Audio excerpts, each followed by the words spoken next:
Well, I thought I would give you a little tour of my sewing space, and this is the small hallway to get there. And I have a few of my wall hangings up. This is my Bonnie Hunter wall hanging that I just added about a week ago, and that's my Corgi wall hanging. And then this is the entry to my sewing space. I have a little hook on the door where I hang my bags and stuff, and I have a little, there's Bernie. Say hi, Bernie. And there's Byron. Hi. And they're always going in and out, so I have to keep the door shut so I don't get so much hair on the floor.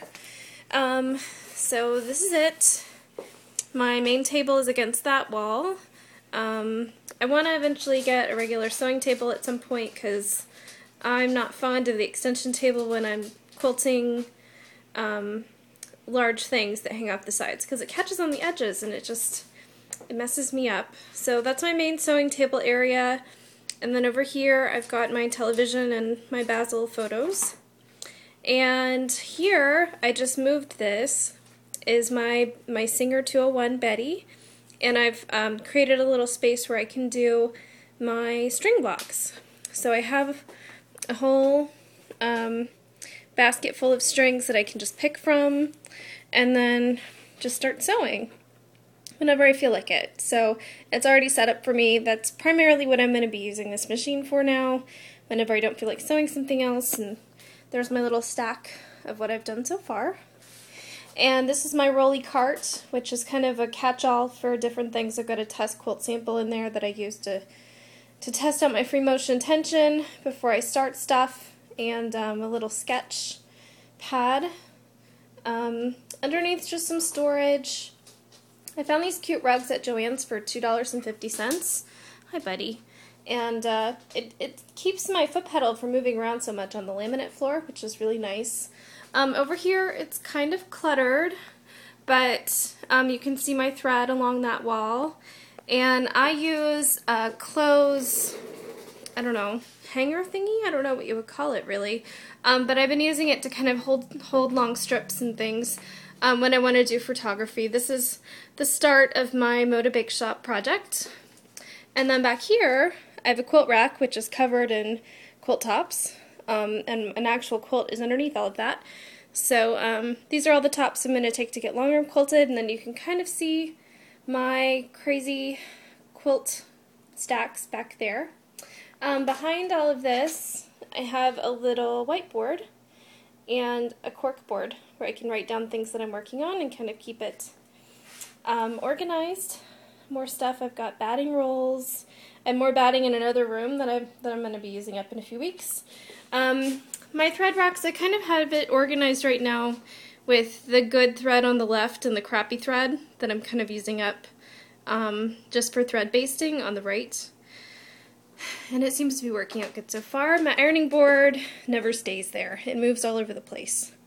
So it's just kind of there out of the way so I can walk around.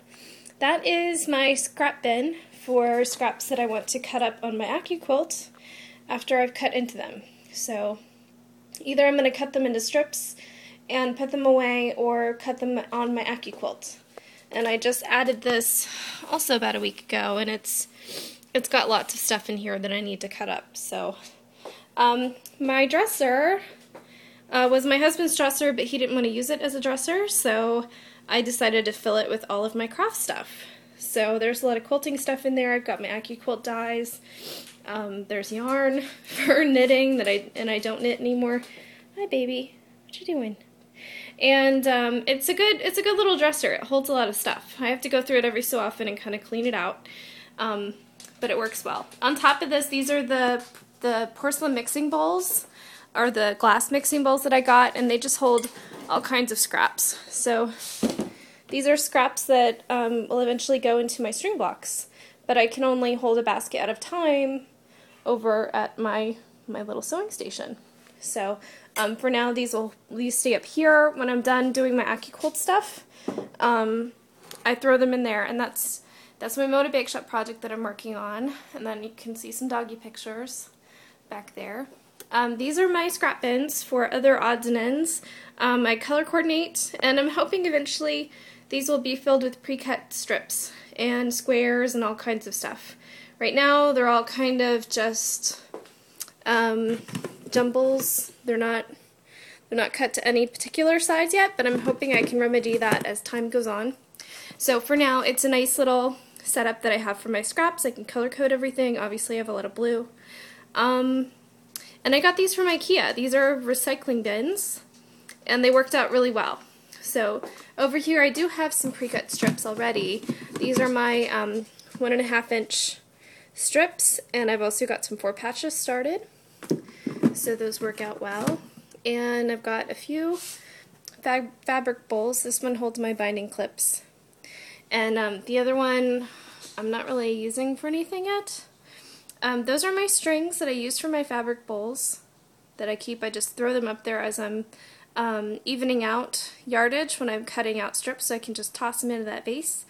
And then some little odds and ends. So I added some wall art over, I don't know, last weekend or the weekend before.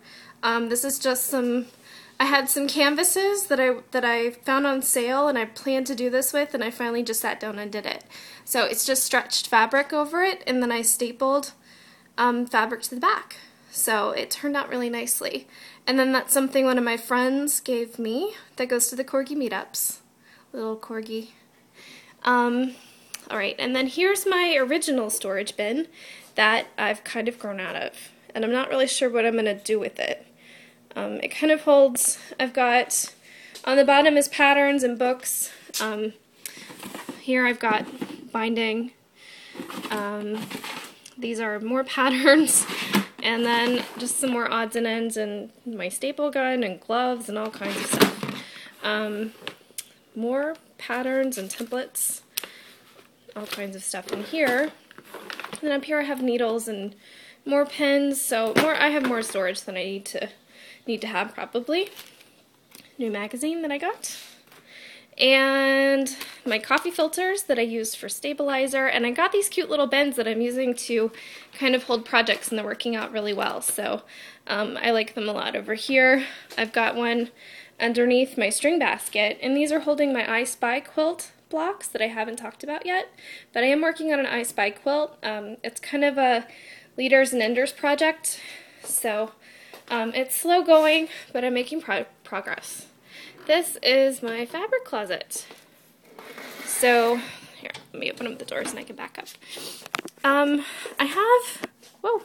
have everything kind of separated by color, and on the right is mostly fat quarters and yardage. So I have black, white, cream, brown, and then I have the colors separated out on the next two. Obviously I have lots and lots of blue, and I tried to use that up in a recent top. So it's kind of all jumbled right now because I dug through my blues. And the very bottom one, I've got my Oriental fabrics that I plan on cutting into next year. I already have a project in mind for that. And then I also have some kits that I hopefully will finish next year as well. Underneath that I've got some more canvases, freezer paper. That's my quilt backing that I will be using on the 2nd when I do all my long arm stuff. Photo frames. And then over here, just a jumble of things. I've got some batik yardage. Behind that, some polyester batting my mom gave me. I'm not sure what I'm going to use with it yet. Probably for Trapunto. And then I have some various sheets and stuff that I have that I'll use for wall hanging backings. Just little things. And panels. I have lots of panels that I won at a Chinese auction with my guild. So hopefully one day I'll dig into those. And then I have some batik fat quarters that I keep together because I think I'm going to use it for something, but I just don't know what yet. So that's the majority of that. Up there is just more storage. So, I mean, my blue is out of control. I need to stop buying blue fabric. I think we all have a color like that where we just buy and buy and buy. So, the little bin down there holds my Christmas scraps. That's a piece of fabric that I don't know what it is. It's not cotton, so I haven't stuck it with anything else yet. So that is my sewing room. And that's my little sewing area, my Viking sapphire that I love, and my sewing scissors and everything else. So that's my sewing room for now until I reorganize it. Oh yeah, I keep all my pre-cuts up there.